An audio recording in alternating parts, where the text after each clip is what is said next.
그들이 권력을 잡으면 부동산은 세금 폭탄이라. 이 말이 맞을까요? 맞습니다. 그럼 그들이 누굴까요? 바로 진보들입니다. 진보라고 하기도 좀 그렇고요. 어쨌든 보시는 것처럼 전국 공동주택 공시가격 변동률을 보면 말입니다. 윤석열 정부 2024년에는요. 1.52%는 올랐습니다. 예, 2023년에는 마이너스입니다. 18.6%를 기록을 했고요. 전국 말입니다. 전국. 공동주택이면 아파트입니다. 예, 그 전에 볼까요? 이명박 대통령 때도 마찬가지로 예, 마이너스 4.6%고요. 2013년에도 마이너스 4.1%입니다. 자, 노무현 대통령까지 돌아가 볼까요? 노무현 대통령 이전이 2005년인데 2005년에 공시지가라는 게 만들어져서 실제 공시가격에 예, 발표를 이루어지게 됐는데 2006년에 보세요. 16.2% 올라갔죠. 2007년에 22.7% 올라갔습니다. 2008년은 2.4% 올라갔지만 예, 그래서 권력이 바뀌었습니다. 저는 이것을 보면서요. 국민을 진짜 봉으로 하는 거예요. 국민을. 그중에서도 말입니다. 집 가진 사람을 죄인 취급하는 겁니다. 그만큼 말입니다. 세금 자체가 징벌적이라는 거예요. 마치 범죄자에게 예, 과태료 매기는 것처럼 매기잖아요. 아니 2007년에 22.7%, 2021년에 19.05%, 그리고 2022년에 17.2%. 이 정도면요. 가렴주구 정권이라고 해도 틀린 말이 아닙니다. 가렴주구라는 게 뭡니까?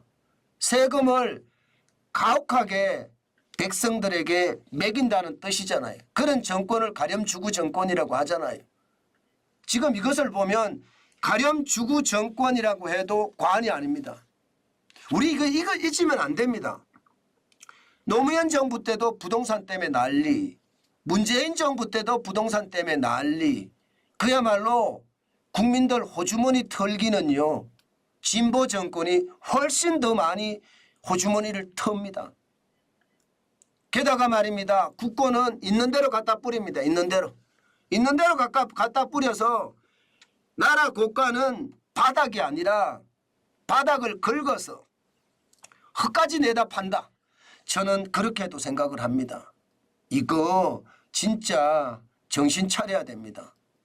예, 이거 정신 안 차리면 저는 최악의 상태가 벌어질 수도 있다고 봅니다. 이게 전국이죠. 서울로 국한을 시켜볼까요? 서울로 국한을 시켜도 별다르게 다른 점은 없습니다. 오히려 더 무섭습니다. 노무현 정부 2007년에 28.5%나 늘어났습니다. 서울의 아파트 공시 가격이 말입니다. 예, 2021년에는요. 예, 지금 문재인 정부 때는 그야말로 계속해서 올라갔어요. 2018년에 10.19%, 2020년에 14.75%, 2021년에 19.89%, 2022년에는 14.22%. 서울 살고 있는 사람들이 죄인이에요.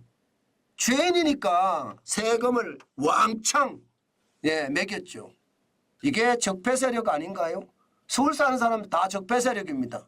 저는 이것을 보면서요.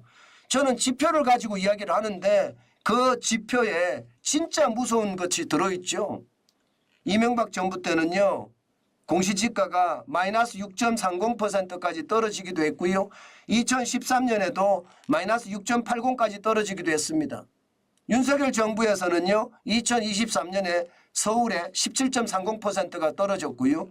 올해는 말입니다. 3.25%가 올라갔습니다. 그렇다고 하더라도 집값이 올라간 만큼만 이유 있는 상승이다. 이렇게 이야기할 수가 있습니다. 그렇지만 전체적으로 보면 노무현 정부나 문재인 정부 때 난리였잖아요. 이러니까 여러분 무슨 문제가 생기는지 아세요?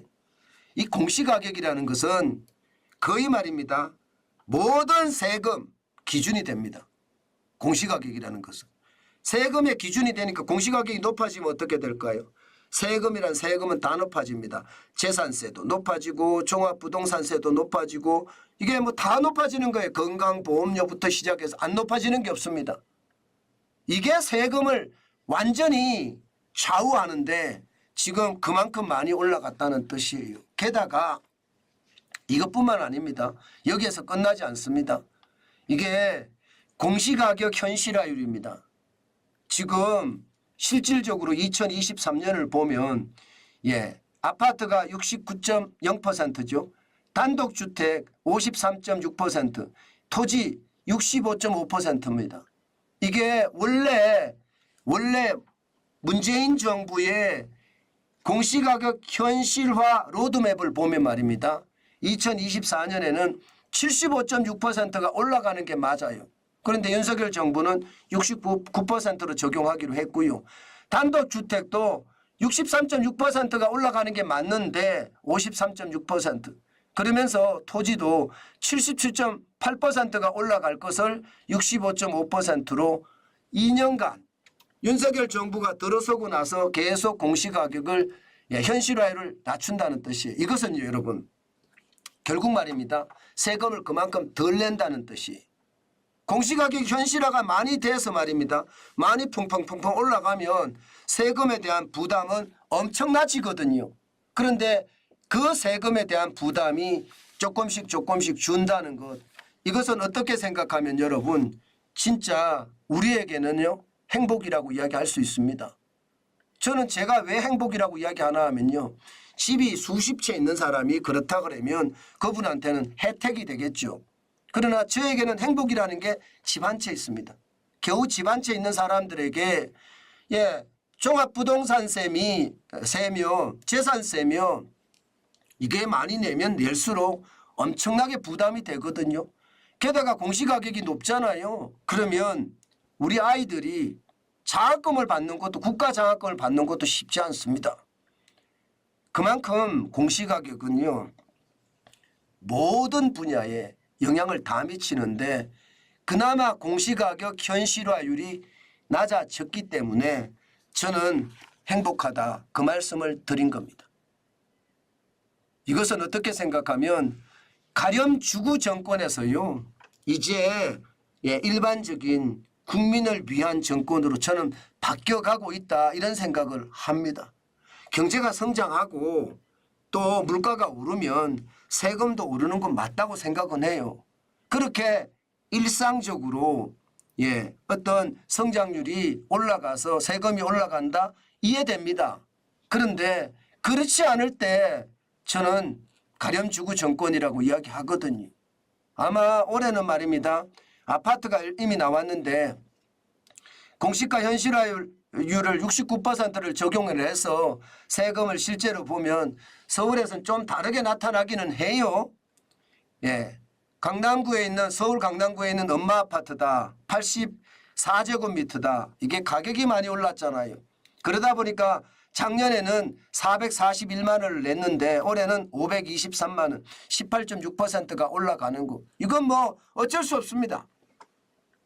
가격이 올랐기 때문에 올라가는 거니까요.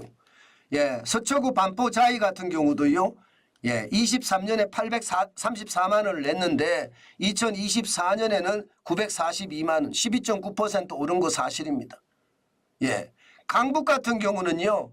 마포구 레미안 프루지오 2023년에는 243만 원을 냈는데 올해는 4.5%가 올라서 254만 원 올라가는 건 맞습니다.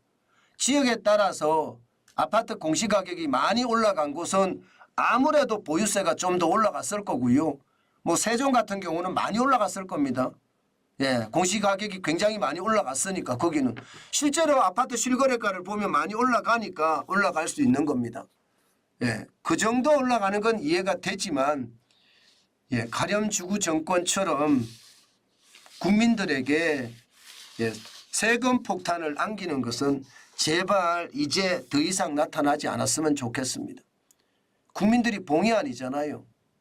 자기 주머니에서 꺼내서 돈을 퍼주면 좋지만 그렇지 않고 국민들 호주머니 털어서 마치 자기가 돈 주는 것처럼 그렇게 펑펑 표 사는 데 쓰고 이래서는 안 된다는 뜻입니다.